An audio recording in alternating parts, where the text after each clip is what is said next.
నమస్తే అన్న, అందరికీ నమస్కారం. కువైట్ నుంచి ఇండియాకు సామాన్లు పంపించాలనుకునే భారతీయులందరికీ శుభవార్త. యూసఫ్ కార్గో వారు హాలా ఫిబ్రవరి సందర్భంగా స్పెషల్ ఆఫర్లు తీసుకొని వచ్చారు.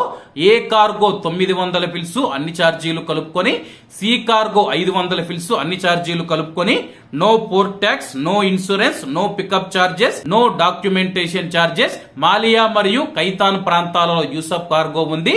ఇంకెందుకు ఆలస్యం, స్క్రీన్ మీద కనపడే నెంబర్లకు వెంటనే సంప్రదించండి. నమస్తే అన్న, అందరికీ నమస్కారం. కువైట్ లో ఇటీవల కాలంలో మనం చూసుకుంటే ఏ చిన్న సమస్య వచ్చినా సరే ప్రాణాలు తీసుకుంటూ ఉన్నారు. కువైట్ లో ఉన్న కువైట్ ప్రభుత్వం కానీ నిపుణులు కానీ చాలా మంది కువైట్ లో ఉన్న ప్రజలను ఎడ్యుకేట్ చేస్తూ ఉన్నారు.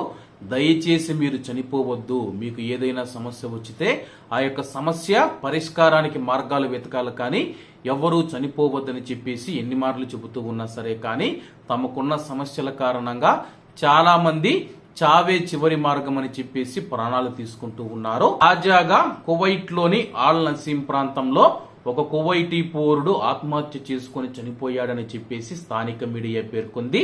వివరాల్లోకి వెళితే ఆల్ నసీం లో నివాసం ఉంటూ ఉన్న ఒక కువైటీ పౌరుడు కత్తితో తన యొక్క గొంతు కోసుకొని విషాదకరంగా మరణించాడు.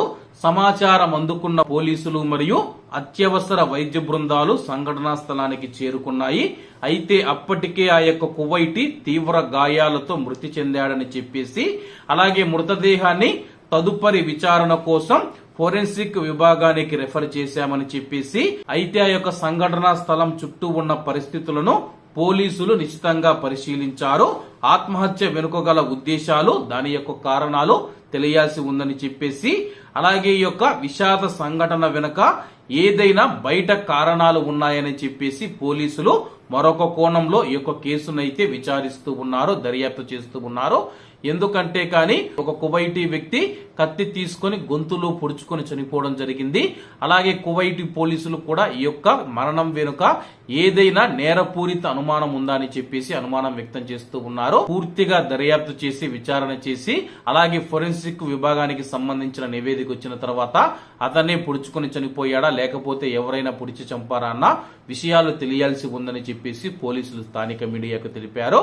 కాబట్టి కువైట్ లో ఉన్న మన భారతీయులు ఎవరైతే ఉన్నారో ఏదైనా సమస్య వచ్చితే చావే పరిష్కారం అని చెప్పేసి దయచేసి ఎవరు బలవన్ మరణాలకు పాల్పడవద్దని చెప్పి మరీ కోరుకుంటూ, అందరూ జాగ్రత్తగా ఉండాలని చెప్పి మరొకసారి కోరుకుంటూ, అందరూ బాగుండాలి, ఎందులో మనం ఉండాలి. అందరికీ నమస్తే అన్న, జై హింద్.